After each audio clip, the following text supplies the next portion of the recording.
अस्सलाम वालेकुम दोस्तों, उम्मीद आप सब खैरियत से होंगे। आज की वीडियो में हम बजट के हवाले से डिस्कस करेंगे और बजट प्रीव्यू फिस्कल ईयर 2024 की जो रिपोर्ट है वो हम आपके साथ शेयर करेंगे। बेसिकली ये रिसर्च हाउस की तरफ से रिसर्च रिपोर्ट है जिसमें कैपिटल मार्केट के हवाले से मुख्तलिफ सेक्टर के ऊपर इसके इम्पैक्ट को डिस्कस किया गया है। सेक्टर की तरफ चलते हैं दोस्तों कि बजट का इसके ऊपर क्या इम्पैक्ट पड़ेगा। तो सेक्टर हमारे पास पावर सेक्टर है और पावर सेक्टर में अगर हम सबसे पहले बात करें कि गवर्नमेंट की तरफ से अनाउंस हुआ है पावर सब्सिडी का, और पावर सब्सिडी के मुताबिक गवर्नमेंट जो है उन्होंने अनाउंस किया है 894 अरब रुपीज़ का फिस्कल ईयर 2024 के लिए। ये जो है न्यूट्रल फैक्टर होगा पावर सेक्टर के लिए। इस तरह दूसरा जो पॉइंट बजट में अनाउंस हुआ, there is power transmission has been declared as a service. इसको पावर ट्रांसमिशन को एज अ सर्विस डिक्लेयर किया गया है और इसके नतीजे में जो है गवर्नमेंट ने प्रपोज किया है कि तमाम कंपनीज को जो है एक्सक्लूड किया जाए सेल्स टैक्स से, जो है जो कि प्रोडक्शन में शामिल है, ट्रांसमिशन में शामिल है और डिस्ट्रीब्यूशन में शामिल है इलेक्ट्रिसिटी के लिए। इसका जो इम्पैक्ट है वो भी पावर सेक्टर पे न्यूट्रल होगा। तो ओवरऑल जो इम्पैक्ट है इस सेक्टर पे बजट का दैट इज न्यूट्रल, यानी इस सेक्टर के ऊपर कोई खास इसका इम्पैक्ट नहीं पड़ेगा। और जो ब्रोकर की तरफ से जो टॉपिक्स है उसमें हब को पावर लिमिटेड शामिल है। तो दोस्तों अगले सेक्टर की तरफ चलते हैं जिसके ऊपर बजट का क्या इम्पैक्ट होगा वो हम आपके साथ शेयर करेंगे। ऑटो असेंबलर्स सेक्टर, इसमें बजट में जो पॉइंट सबसे पहले अनाउंस हुआ है that is removal of cap on fix duties. Fix duties पे जो है कैप रिमूवल का कहा गया है, जिसके मुताबिक जो है तो एशियन मार्केट से जो गाड़ियां इंपोर्ट होती है, पुरानी गाड़ियां आपको पता है कि जापान चाइना वगैरह से इंपोर्ट होती है, तो इस पे जो फिक्स ड्यूटीज का जो कैप था उसको हटाया गया है, जिसकी वजह से लोकल जो असेंबल गाड़ियां हैं उसके डिमांड में इंक्रीज हो सकता है। तो इसका जो फैक्टर, इसका जो इम्पैक्ट है इस सेक्टर पे वो पॉजिटिव इम्पैक्ट होगा। उसके बाद अगला जो पॉइंट बजट में डिस्कस किया गया that is reduce import duty on hybrid vehicles. उनकी इंपोर्ट पे जो है ड्यूटी जो है वो कम किया गया है और इसको रिड्यूस करके 1% किया गया है। और इसकी वजह से जो लोकल असेंबल जो गाड़ियां हैं उन पे भी एक पॉजिटिव इम्पैक्ट पड़ेगा और खासकर इंडस मोटर के ऊपर काफ़ी पॉजिटिव इम्पैक्ट पड़ेगा। तो इस पॉइंट का भी इस सेक्टर के ऊपर जो है पॉजिटिव इम्पैक्ट पड़ेगा। अगला पॉइंट जो बजट में अनाउंस हुआ that is reduction in custom duty on heavy commercial vehicle, यानी HCV पे जो है कस्टम ड्यूटी को हटाने का ऐलान हुआ है और इसके मुताबिक जो है कस्टम ड्यूटी 10% से 5% कम किया गया है, जिसकी वजह से जो लोकलाइज जो व्हीकल्स है यानी HCV है जो लोकल मैन्युफैक्चरर्स हैं उनके ऊपर ये पॉजिटिव इम्पैक्ट करेगा, खासकर हिनो, GHNL, GHNI पे। उसके बाद ओवरऑल अगर हम इम्पैक्ट की बात करें बजट का इस सेक्टर के ऊपर क्या होगा that is neutral to positive, यानी ऑटो असेंबलर्स कंपनी के ऊपर बजट का जो रिसेंट बजट का उसका जो इम्पैक्ट है वो न्यूट्रल से पॉजिटिव होगा। उसके बाद चलते हैं दोस्तों अगले सेक्टर की तरफ जिसके ऊपर जो है बजट का क्या असर होगा दैट इज इंजीनियरिंग सेक्टर। तो इसमें सबसे पहले अगर हम देखें तो PKR 950 billion allocation for PSDP, यानी बजट में अनाउंस हुआ है कि 950 अरब का जो है पब्लिक सेक्टर डेवलपमेंट प्रोग्राम के लिए गवर्नमेंट ने एलोकेशन किया है। तो इसका जो इम्पैक्ट है वो जाहिर सी बात है इस सेक्टर के ऊपर पॉजिटिव होगा क्योंकि स्टील की जो डिमांड है उसमें भी इजाफा हो सकता है। उसके बाद जो अगला पॉइंट बजट में अनाउंस हुआ है that is allocation of 200 billion rupees through public private partnership के मुताबिक, और इसके नतीजे में स्टील की डिमांड में इजाफा हो सकता है। तो इसका भी इम्पैक्ट जो है सेक्टर के ऊपर पॉजिटिव पड़ेगा।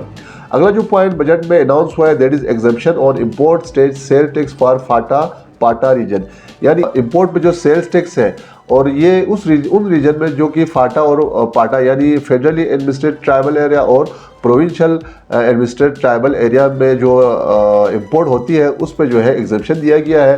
और इसकी वजह से जो अनरजिस्टर्ड स्टील प्लेयर्स हैं जो कि इन रीजन में पाया जाता है तो वो जाहिर सी बात है टैक्स की मद में वो पे नहीं करेंगे। तो इसका जो है निगेटिव इम्पैक्ट पड़ेगा स्टील सेक्टर के ऊपर।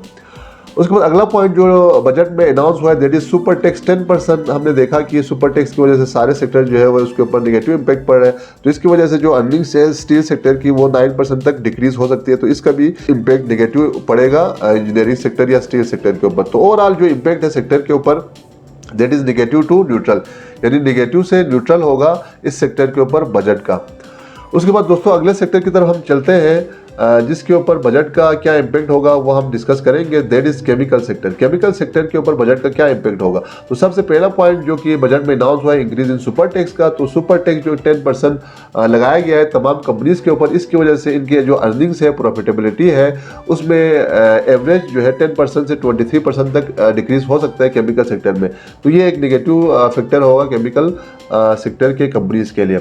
अगला पॉइंट जो बजट में अनाउंस हुआ है that is increase in custom duty on calcium carbide. 11% इसमें इजाफा किया गया, पहले 3% था। तो इसका जो इम्पैक्ट है वो GCIL पे जो है पॉजिटिव इम्पैक्ट पड़ेगा।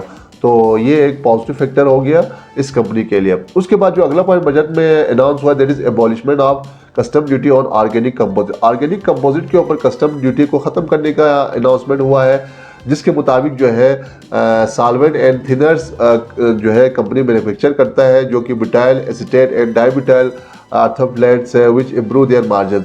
तो इन केमिकल्स के ऊपर जो कस्टम ड्यूटी है उसको भी ख़त्म करने का कहा गया है, जिसकी वजह से बर्जर पेंट और BUXL इस कंपनी के ऊपर पॉजिटिव इम्पैक्ट पड़ेगा।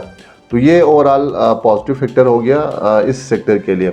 इस तरह ओवरऑल केमिकल सेक्टर के ऊपर जो इम्पैक्ट है इस बजट का that is negative to neutral, यानी इस सेक्टर के ऊपर जो इम्पैक्ट है वो नेगेटिव से न्यूट्रल की तरफ होगा। अगला जो पॉइंट है दोस्तों हम आपके साथ शेयर करेंगे, सेक्टर हमारे पास है टेक्सटाइल, और टेक्सटाइल सेक्टर के ऊपर क्या इसका इम्पैक्ट पड़ेगा ये हम ज़रा डिस्कस करते हैं। तो बजट में अनाउंस हुआ है reduction of custom duty on import of pet scrap from for polyester yarn.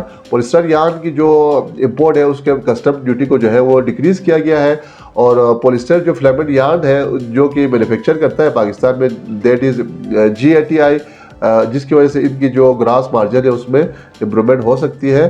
तो इसका जो इम्पैक्ट होगा वो पॉजिटिव होगा। उसके बाद देखें तो हमारे पास removal of regulatory duty on import of synthetic filament yarn है। बजट में अनाउंस हुआ है कि गवर्नमेंट ने जो है रेगुलेटरी ड्यूटी जो है वो रिमूव किया गया है।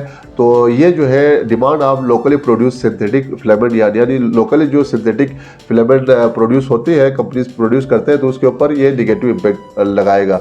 तो इसका जो ओवरऑल जो इम्पैक्ट है केमिकल टेक्सटाइल सेक्टर पे वो निगेटिव होगा। उसके बाद बजट में ये भी अनाउंस हुआ कि जो सेल्स टैक्स है पोस्ट पे, यानी सेल्स टैक्स जो है 12% से इंक्रीज करके 15% किया गया है, जिसकी वजह से जो टेक्सटाइल सेक्टर है उसके ऊपर जो इम्पैक्ट होगा वो न्यूट्रल होगा। तो ओवरऑल जो टेक्सटाइल सेक्टर है इस पर जो इम्पैक्ट है बजट का दैट इज़ न्यूट्रल। उसके बाद अगले सेक्टर की तरफ हम चलते हैं दोस्तों। So that is real estate. Real estate पे बजट की जो अनाउंसमेंट है उसके हवाले से क्या इम्पैक्ट पड़ेगा। सबसे पहले रीट्स, यानी कि renew benefit under REIT, real estate investment trust है, उसके मुताबिक जो है renew benefit under REIT scheme, इस स्कीम के मुताबिक जो है रिन्यू किया गया है, और एग्जेम्पशन जो है वो दिया जाएगा गेंस पे यानी प्रॉफिट पे अगर इमूवेबल प्रॉपर्टी को सेल करता है, या फिर जो इमूवेबल प्रॉपर्टी है उसको शेयर किया जाता है थ्रू रीड यानी रियल एस्टेट इन्वेस्टमेंट ट्रस्ट के थ्रू। तो इसके ऊपर जो है टैक्स को एग्जाम किया गया, तो इसका जो इम्पैक्ट है वो पॉजिटिव होगा। अगला पॉइंट जो बजट में अनाउंस हुआ दैट इज रियल एस्टेट पे that is waiver of 2% with holding tax on purchase of immovable property, यानी इमूवेबल जो प्रॉपर्टी है उसके परचेजिंग पे जो है 2% जो है विद होल्डिंग टैक्स जो है वो माफ़ किया गया है। और इसकी वजह से जो नॉन रेजिडेंशियल इंडिविजुअल है यानी जो ओवरसीज़ पाकिस्तानी है उनके लिए 2% का छूट दिया गया है अगर वो पाकिस्तान में इमूवेबल प्रॉपर्टी जो है वो एक्वायर करते हैं फॉरेन रिमिटेंसेस के थ्रू परचेज करते हैं, तो उनके लिए ये फैसिलिटी गवर्नमेंट ने अनाउंस किया। तो इसका जो इम्पैक्ट है वो पॉजिटिव होगा। अगला जो पॉइंट जो गवर्नमेंट ने अनाउंस किया that is reduction in tax liability for builder. Builder के लिए जो टैक्स लायबिलिटी है उसमें रिडक्शन किया गया है, 10% रिडक्शन किया गया है, जो कि 5 बिलियन रुपीज़ तक हो सकता है। वो नए बिल्डिंग जो है बनाते हैं यानी बिल्डर्स हैं, तो इसका जो इम्पैक्ट है वो भी पॉजिटिव होगा। इस तरह जो नेक्स्ट पॉइंट बजट में अनाउंस हुआ है reduction in tax for constructing own house for 3 years, यानी अगर कोई अपना घर बनाना चाहता है तो 3 साल के लिए टैक्स है उसमें रिडक्शन किया गया है, और इसमें 10% तक रिडक्शन किया गया है टैक्स लायबिलिटी में, या फिर 1 बिलियन तक जो है इसमें कमी किया गया है। तो इसका जो इम्पैक्ट है रियल एस्टेट पे वो भी पॉजिटिव होगा। उसके बाद रियल एस्टेट में जो अगला पॉइंट है बजट में अनाउंस हुआ that is extension of tax on bank income from housing, यानी हाउसिंग जो सेक्टर है उससे जो इनकम होगा बैंक के उसके लिए 20% का कंसेशन दिया गया है गवर्नमेंट ने, तो इसका भी जो इम्पैक्ट है वो पॉजिटिव इम्पैक्ट होगा। उसके बाद दोस्तों हम चलते हैं अगले सेक्टर्स की तरफ, और इन सेक्टर्स में डिफरेंट सेक्टर्स हैं, तो अदर सेक्टर्स को हम जरा डिस्कस करते हैं कि अदर सेक्टर्स के ऊपर बजट का क्या इम्पैक्ट होगा। तो सबसे पहले अगर हम देखें टाइल्स, तो दोस्तों यहाँ पे टाइल सेक्टर में reduction of regulatory duty on import पे जो रेगुलेटरी ड्यूटी था उसको कम किया गया है टाइल्स के लिए।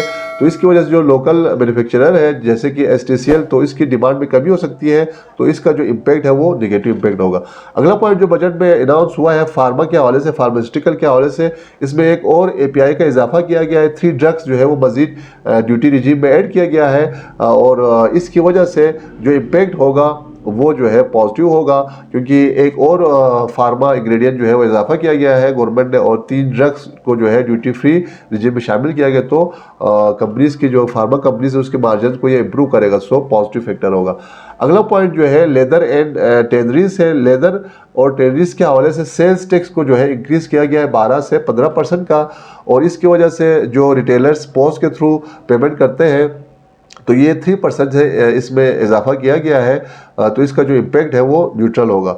अगला पॉइंट जो बजट में अनाउंस हुआ है केबल एंड इलेक्ट्रिकल गुड्स के हवाले से, तो इसमें इन्होंने कहा गया कि जो रेगुलेटरी ड्यूटी है पार्ट्स के ऊपर वो जो है वो हटाया गया है, जिसकी वजह से इन सेक्टर्स के ऊपर यानी केबल एंड इलेक्ट्रिकल गुड्स के ऊपर एक पॉजिटिव इम्पैक्ट पड़ेगा, क्योंकि रॉ मटेरियल जो कि जैसे कि फ्लैट पैनल्स हैं, मॉनिटर्स हैं, प्रोजेक्टर्स हैं, सिलिकॉन स्टील शीट्स हैं, तो इनके ऊपर पॉजिटिव इम्पैक्ट पड़ेगा, खुसूसन जो अप्लायंसेस मैन्युफैक्चरर कंपनीज हैं, तो इसका जो इम्पैक्ट है वो पॉजिटिव होगा।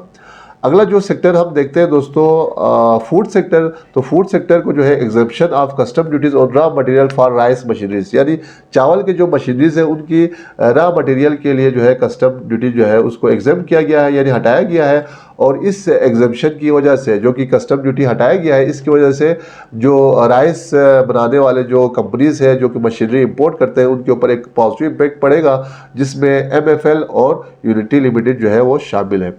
उसके बाद withdrawal of sales tax exemption on edible products, edible products के ऊपर सेल्स टैक्स को जो है विड्रॉ किया गया है, और इसकी वजह से जो है कंपनीज की जो ग्रॉस मार्जिन है वो हर्ट होगा, और तो इसका जो इम्पैक्ट है वो नेगेटिव इम्पैक्ट होगा। उसके बाद शुगर सेक्टर की हम बात करें दोस्तों, तो increase regulatory duty on export of molasses, जो गुड़ की जो एक्सपोर्ट है उसमें 10% से 15% तक ड्यूटी में इजाफा किया गया है, तो ये नेगेटिव इम्पैक्ट होगा शुगर सेक्टर के लिए। अगले सेक्टर की अगर हम बात करें दोस्तों, तो गिलास सेक्टर है। गवर्नमेंट ने जो है इंक्रीज किया है regulatory duty on import of गिलास, यानी गिलास मटेरियल्स के ऊपर जो इंपोर्ट ड्यूटी है उसमें इजाफा किया गया है, और इसका जो टोटल जो इम्पैक्ट पड़ेगा वो गिलास इंडस्ट्री के ऊपर पड़ेगा पाकिस्तान में, क्योंकि जो ड्यूटी है उन्होंने उन पे गवर्नमेंट ने 15 से 30% इंक्रीज किया है, तो इंपोर्ट में कमी होगी तो लोकल जो गिलास इंडस्ट्रीज है उसके ऊपर पॉजिटिव इम्पैक्ट पड़ेगा। इसी तरह अगर हम पर्सनल केयर सेक्टर की बात करें तो एबॉलिश किया है custom duty on raw materials of diapers, sanitary napkin and adhesive tape, इन पे जो है कस्टम ड्यूटी जो है हटाया गया है, जो इम्पैक्ट होगा वो पॉजिटिव होगा पर्सनल केयर सेक्टर के ऊपर। तो ये था दोस्तों आज का वीडियो बजट के हवाले से कि बजट का जो बजट 2024 का सेक्टर्स पे PSX पे क्या इम्पैक्ट होगा ये हमने आपके साथ शेयर किया। उम्मीद है वीडियो आपको अच्छी लगी होगी। चैनल पे जो नए दोस्त हैं उनसे रिक्वेस्ट है आप चैनल को लाइक करें, सब्सक्राइब करें और शेयर करें, और साथ ही बेल आइकन पे क्लिक करें ताकि आने वाले वीडियोस की नोटिफिकेशन आप तक टाइम पे पहुंच सके। तो मिलते हैं अगले वीडियो में एक और नए टॉपिक के साथ, तब तक हमें इजाजत दीजिए। अपना और अपने दोस्तों का ख्याल रखें। अल्लाह हाफिज।